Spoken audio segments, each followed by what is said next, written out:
మధ్యలో deputy CM గారు పవన్ కళ్యాణ్ గారు మాట్లాడతారు. నమస్కారం అధ్యక్ష, మీకు అవకాశం ఇచ్చినందుకు గౌరవ ముఖ్యమంత్రి గారికి ఈ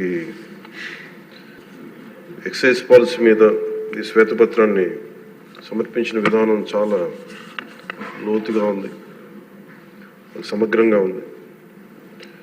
ఎక్సైజ్ పాలసీకి సంబంధించి గత 5 సంవత్సరాల్లో ఎలాంటి సమస్యలు ఉన్నాయి, ప్రజలు ఎలాంటి బాధలు పడ్డారు, ముఖ్యంగా ఇలా కల్తీ సారా తాగి, ఇలాంటి ఇలిసిట్ లిక్కర్ తాగి, వారి ప్రైవేట్ బ్రాండ్స్ తాగి ప్రజలు ఏ స్థాయికి వెళ్ళిపోయారు అనేది ప్రత్యక్షంగా నేను కూడా చాలా నా దగ్గరికి వచ్చి చాలా సమస్యలు చెప్పుకున్నారు ప్రజలు. ముఖ్యంగా గుంటూరు నుంచి ఒక బాధితురాలు వచ్చి భర్తను తీసుకొచ్చింది.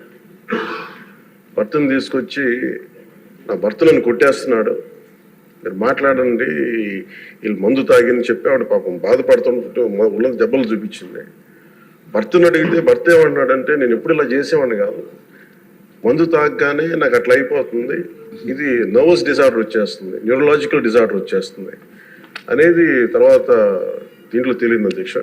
భూమి ఒకసారి అంటే ఇంకా విష్ణుకుమార్ రాజు గారు చెప్పినట్టుగా ఇది ఇంకా 3,000 కోట్లుగా చాలా లోతైన దోపిడీ జరిగింది. దీంట్లో లాస్ ఆఫ్ కన్సిడరబుల్ రెవెన్యూ దాదాపు 18,860 కోట్ల 51 లక్షలు అనేది ప్రాథమికంగా తేలింది. దీంట్లో అంటే ప్రజలకు కావాల్సిన డబ్బు, ప్రజలకి రావాల్సిన డబ్బు ఇవన్నీ కూడా ఎక్కడికి వెళ్ళిపోయినాయి.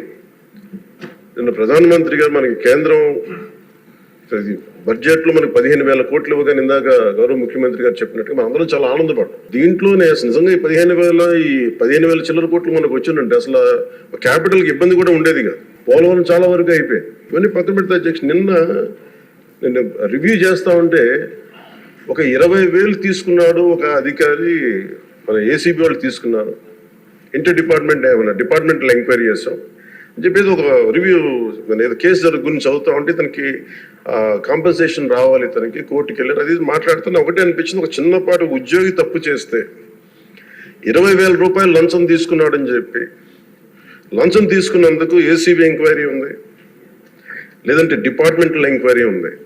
అలాంటిది రాష్ట్ర వ్యవహారాలు నడిపే ముఖ్యమంత్రి కానీ వారి సంబంధిత సభ్యులు కానీ స్టేట్ ఎక్స్చెకర్కి 18,860 కోట్ల రూపాయలు పైచిలకు ప్రప్రథమంగా ఇక్కడే మనకు తేలుతూ ఉంటే వీళ్ళు శిక్ష పడకుండా ఎలా తప్పించుకుంటారు?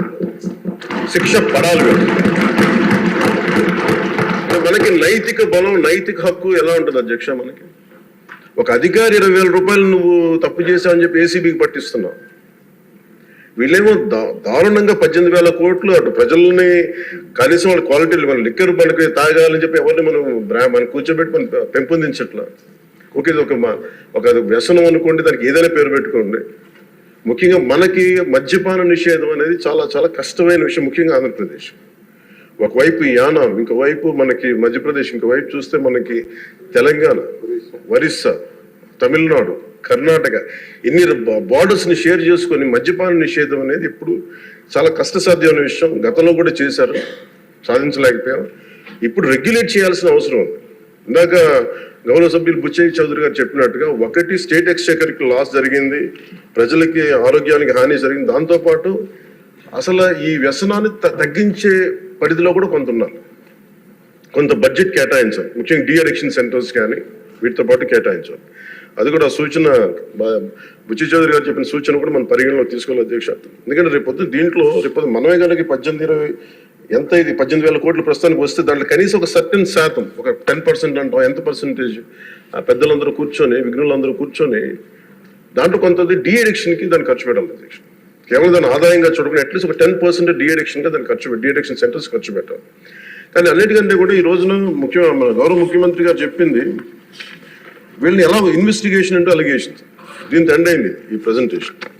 ఇదే కనుక ఈ రోజున మనకి క్లాప్ మిత్రాస్కి ఈరోజు డబ్బులు లేక పంచాయతీ బోర్డులో దాదాపు 9 నెలల నుంచి మనకి జీతభత్యాలు లేక ఒక 59 మంది నలిగిపోతాం.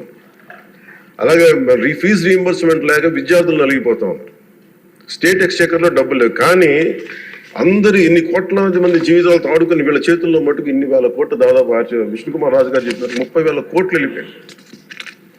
18,000 కోట్లు ముందస్తుగా తెలుస్తుంది కానీ ఇంకా లోతుగా చూస్తే అది చాలా పెద్ద ఇది స్కామ్, ఇది దోపిడీ.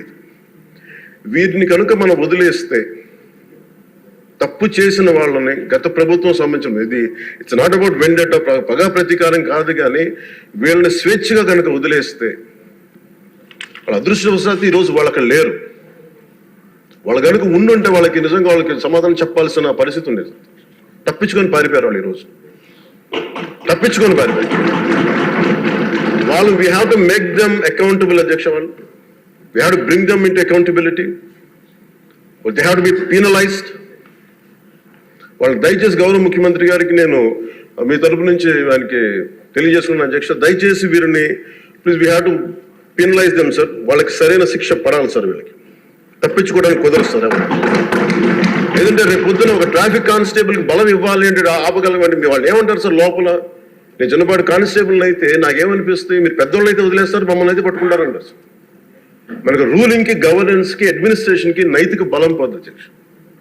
ఐ రిక్వెస్ట్ యూ, నేను మిమ్మల్ని ఉద్దేశించి అందరినీ హౌస్ మెంబర్స్ గౌరవ సభ్యులందరినీ గౌరవ ముఖ్యమంత్రి గారిని అడుగుతున్నాను అధ్యక్ష మీ ద్వారా. They have to be punished and they have to be penalised whoever they are. ఇది వెండెట్ట పగ ప్రతీకారాలతో కాదు, కానీ we promised that we will bring back accountability. We promised we were going to give a clean and clear governance. We have to live up to it. Thank you.